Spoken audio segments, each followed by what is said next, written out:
దెందులూరులో సిద్ధం సభ కోసం వైసీపీ భారీగా సన్నాహాలు చేస్తోంది. బ్రేకింగ్ న్యూస్ అంటోంది. 5 లక్షల మందిని తరలించేందుకు పార్టీ శ్రేణులు కసరత్తు చేస్తున్నాయి.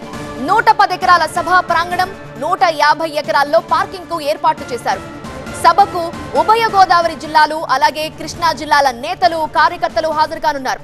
50 నియోజకవర్గాల్లో గెలుపు టార్గెట్ గా దెందులూరులో సభ నిర్వహిస్తోంది వైసీపీ. దెందులూరు సభలో మధ్యాహ్నం పాల్గొనేందుకు మధ్యాహ్నం 2:45 తాడేపల్లి నుండి హెలికాప్టర్లో బయలుదేరుతారు ముఖ్యమంత్రి జగన్. రాబోయే ఎన్నికలకు పార్టీ క్యాడర్ను సమాయత్తం చేస్తున్న సీఎం జగన్ ఇప్పటికే భీమిలి సభలో ఉత్తరాంధ్ర కార్యకర్తలకు మార్గదర్శనం చేశారు. దెందులూరు సభలో ఉమ్మడి ఉభయ గోదావరి జిల్లాలతో పాటు కృష్ణా జిల్లా వైసీపీ క్యాడర్ కు దిశానిర్దేశం చేస్తారు. రాబోయే ఎన్నికల్లో గెలుపే ధ్యేయంగా ఎలా దూసుకుపోవాలో వివరిస్తారు. దెందులూరు సభ నేపథ్యంలో ప్రత్యేక జాగ్రత్తలు తీసుకుంటున్నారు పోలీసులు.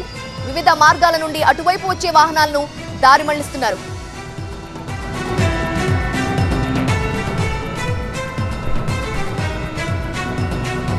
దెందులూరులో సిద్ధం సభకి సంబంధించిన పూర్తి వివరాలు అందించడానికి మా ప్రతినిధి రవి లైవ్ లో సిద్ధంగా ఉన్నారు. రవి,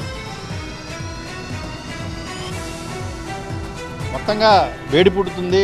రాష్ట్ర వ్యాప్తంగా కూడా ఎన్నికలకు సంసిద్ధమైన పరిస్థితి కనిపిస్తోంది. రెండో సభ ఏదైతే భీమిలి సభ తర్వాత రెండో సభ ఏలూరు జిల్లా దెందులూరు నియోజకవర్గంలో జరగబోతోంది. దీనికి సంబంధించి భారీగా కూడా గడిచిన వారం రోజులు కూడా పెద్ద ఎత్తున ఏర్పాట్లు చేశారు. ఉమ్మడి ఉభయ గోదావరి జిల్లాలో అదేవిధంగా ఉమ్మడి కృష్ణా జిల్లా ఈ 3 జిల్లాలకు సంబంధించి మొత్తం అన్ని నియోజకవర్గాల నుంచి శ్రేణులు, కార్యకర్తలు, నాయకులు, మొత్తం రాష్ట్ర వ్యాప్తంగా ఉన్నటువంటి మంత్రివర్గం కావచ్చు, మొత్తం అందరూ కూడా ఈ సభకు రాబోతూ ఉన్నారు. 2:45 సీఎం జగన్మోహన్ రెడ్డి తాడేపల్లి నుంచి బయలుదేరుతారు. ఇక్కడికి వచ్చిన తర్వాత ఇక్కడ బహిరంగ సభలో కూడా గంట సేపు ప్రసంగించేందుకు కూడా ఏర్పాట్లు చేస్తున్నాయి. దాదాపుగా సభా ప్రాంగణానికి మధ్య వరకు కూడా వచ్చి కార్యకర్తలకు, శ్రేణులకు కూడా అభివాదం చేసేందుకు కూడా భారీగా కూడా వాక్వేను కూడా ఏర్పాటు చేసిన పరిస్థితి కనిపిస్తుంది. పూర్తి కూడా నేషనల్ NH-16కి పక్కన ఆనుకొని ఉండటంతో వచ్చి వెళ్లే వాళ్ళకి, కార్యకర్తలకు కావచ్చు, వైసీపీ శ్రేణులకు కావచ్చు, ఏమాత్రం కూడా ఇబ్బంది కలగకుండా కూడా ఏర్పాట్లు చేస్తారు. మనతో కాపు కార్పొరేషన్ చైర్మన్ శేషు ఉన్నారు. చెప్పండి, ఏం చెప్పదలుచుకున్నారు దీని ద్వారా, భీమిలి సభ తర్వాత రెండో సభ ఇక్కడ ఏర్పాటు చేయడం ద్వారా? ఈరోజు ఏలూరులో రెండో ప్రాంతీయ సభ ఈరోజు జగన్మోహన్ రెడ్డి గారు కార్యకర్తలను ఉద్దేశించి, నాయకులను ఉద్దేశించి, కేడర్కి రేపు ఎన్నికలకు సిద్ధం కండి అనే ఒక శంఖారావాన్ని పూరించనున్నారు.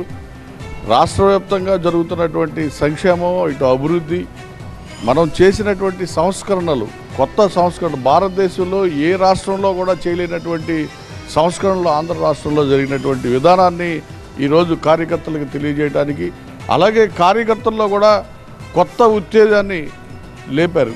వైజాగ్ సభ నుంచి ఈరోజు ఇక్కడికి 4-5 లక్షల మంది స్వచ్ఛందంగా వచ్చేటువంటి పరిస్థితి ఈరోజు కనబడతా ఉంది. ఎప్పుడు సిద్ధం సభ జరుగుద్ది అని చెప్పి కార్యకర్తలు కానీ, నాయకులు కానీ మరి ఈరోజు ఎదురు చూస్తున్నటువంటి పరిస్థితి. ఎందుకంటే ఈ దొంగల ముఠాల నుంచి ప్రజలను కాపాడే ధీరుడు ఒక్కడే జగన్మోహన్ రెడ్డి గారు అనే ఒక నమ్మేటువంటి పరిస్థితి. పేద, బడుగు, బలహీన వర్గాల పట్ల ఆదరణ చూపించినటువంటి నాయకుడు జగన్మోహన్ రెడ్డి గారు. ఇది మనం చూస్తే ఓవరాల్గా కూడా పెద్ద ఎత్తున కూడా శ్రేణులు అయితే ఇక్కడికి రాబోతూ ఉన్నాయి. గంట సేపు కూడా సుమారు జగన్మోహన్ రెడ్డి ఇక్కడి నుంచి వైసీపీ శ్రేణులందరూ కూడా రాబోయే ఎన్నికల్లో విజయమే లక్ష్యంగా కూడా దిశ నిర్దేశం చేయబోతూ ఉన్నారు. Vote studio.